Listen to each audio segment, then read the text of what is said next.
Okay, George's Marvellous Medicine. We're nearing the end. We're at chapter 14, page 70, and the last page is page 82. So we might finish it today.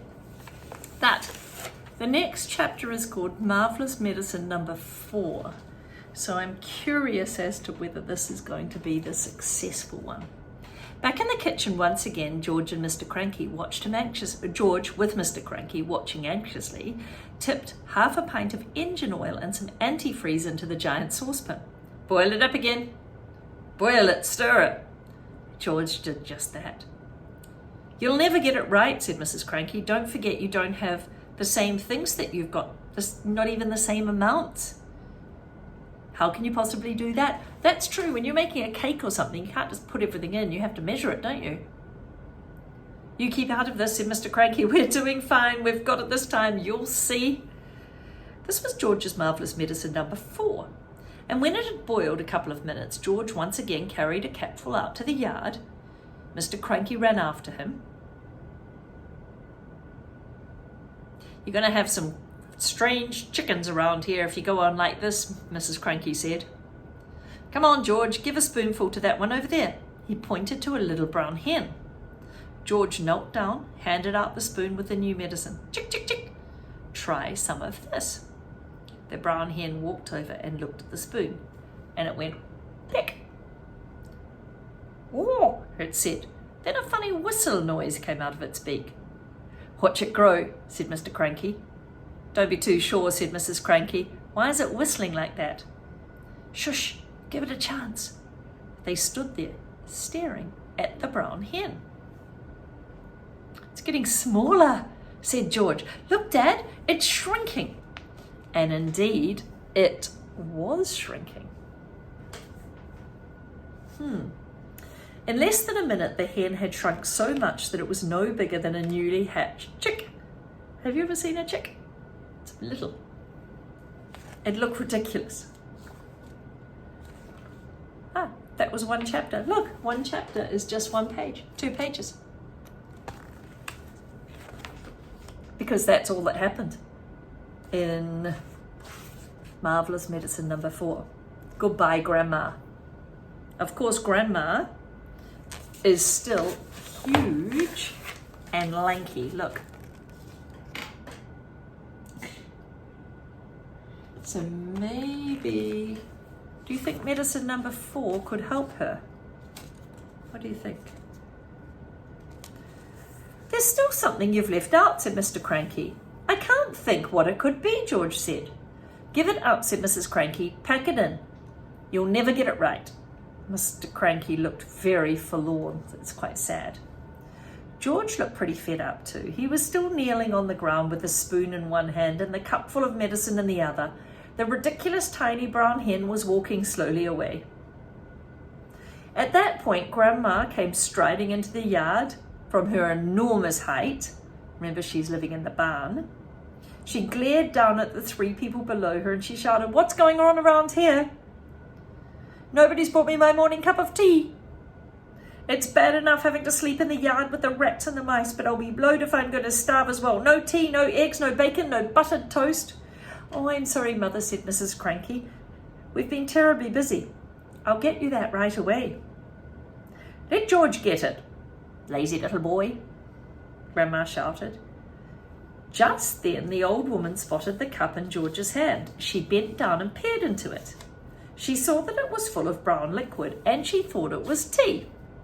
Ho, ho, she cried. Ha, ha. So that's your little game, is it? You look after yourself, all right, making yourself a cup of tea, don't you? You make quite sure you've got a cup of tea, but you didn't think to bring me one. But you didn't think to bring one to your poor old Grandma. I always knew you were selfish.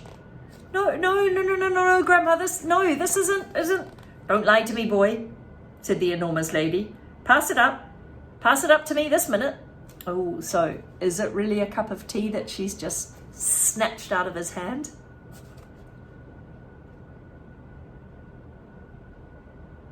Tell your neighbour.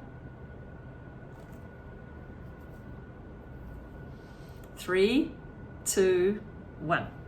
No, no, Mother, don't. It's not for you. Well, now you're against me too, cried Grandma. My own daughter's trying to stop me having a cup of tea for breakfast, trying to starve me? Mr. Cranky looked up at the horrid old woman and he smiled sweetly. Of course it's for you, Grandma. You take it and you drink it while it's nice and hot. Don't think I won't, Grandma said, bending down from her great height and reaching out of a huge horny hand for the cup. Hand it over, George. No, Grandma. You mustn't. You're not to have it. Give it to me, yelled Grandma. Don't. It's George's marvellous. Everything is George's around here, she said. Everything's George's. George's this, George's that. I'm fed up with it. She snatched the cup out of the little hand and carried it high up out of reach in the sky. Drink it up, Grandma, Mr. Cranky said, grinning hugely. Lovely tea. So did Mr. Cranky know what that medicine would do? What did it do to the chicken? Made it shrink, right? So have you worked out what's going to happen to Grandma? No. But it was too late. The ancient old lady had already put the cup to her lips, and in one gulp she had swallowed everything. Mother, you've just drunk 50 doses of George's marvellous medicine, number 4, and look what a tiny spoonful did to that chicken. But Grandma didn't hear her. Great clouds of steam were already coming out her ears and her mouth, and she was beginning to whistle. This is going to be interesting, said Mr. Cranky, still grinning. Now you've done it. You've cooked my mum. I didn't do anything, said Mr. Cranky. Oh, yes, you did. You told her to drink it. A tremendous hissing sound was coming from above their heads. Steam was shooting out of Grandma's mouth, nose, ears, and whistling as it came. She'll feel better after she's let off some steam, said Mr. Cranky.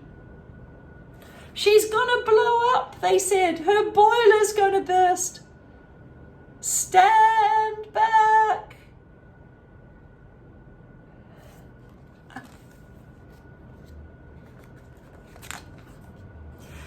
George was quite alarmed when you're concerned. You know when your alarm goes off? Well, you can say you're alarmed if you get a surprise or a shock. George was quite alarmed. He stood up and he ran back a few places. The jets of white steam kept squirting out of the skinny old lady's head, and whistling was so high and shrill it hurt his ears. Call the fire brigade! Call the police! Man the hose pipes! Too late, said Mr. Cranky, looking pleased. Grandma, shrieked Mrs. Cranky. Mum! Running to the drinking trough, she put her head in the water. But even as she spoke and whistled, the whistling suddenly stopped and the steam disappeared. That's when Grandma began to get, what do you think? Smaller. She had started off with her head as high as the roof, of course, and now she was coming down fast. So now she's the height of Mum, and now look at her.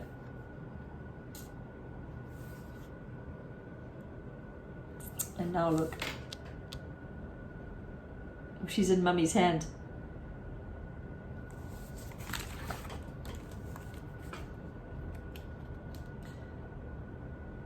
She started off with her head as high as the roof, of course. Now she was coming down fast. Watch this, George, Mr. Cranky shouted, hopping around the yard and flapping his arms. Watch what happens when someone's had 50 spoonfuls instead of 1. Very soon, Grandma was back to normal height. Stop! That's just right, said Mrs. Cranky. But she didn't stop. Smaller and smaller and smaller she got. Down and down she went. In another half-minute, she was no bigger than a bottle of juice. How do you feel, Mother? Mrs. Cranky asked, anxiously.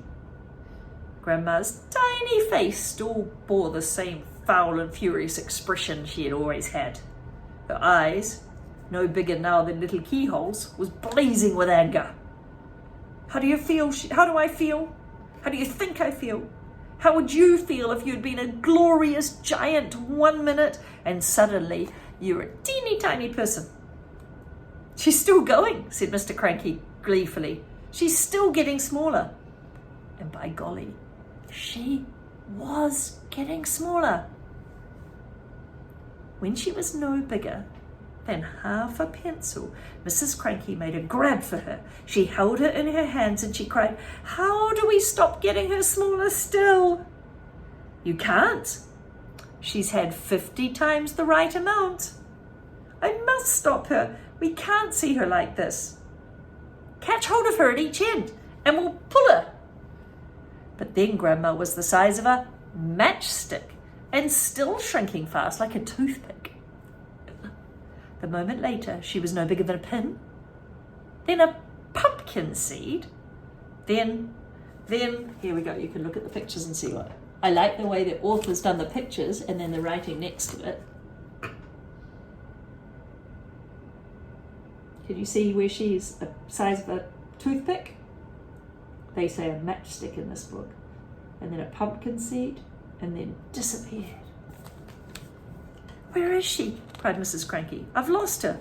"Hooray," said Mr. Cranky. "She's gone. She's disappeared completely," cried Mrs. Cranky.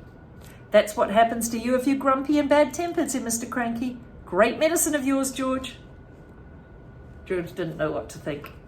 For a few minutes, Mrs. Cranky kept wandering around with a puzzled look on her face. "Mum, where are you? Where have you gone? Where have you got to? How can I find you?" But she calmed down quite quickly, and by lunchtime she was saying, well, I suppose it's for the best, really. She was a bit of a nuisance around the house, wasn't she?" "That's a bit mean." "Yes," said Mr. Cranky, "she certainly was." George was quite trembly. He didn't say a word. He was quite nervous. He knew something tremendous had taken place that morning.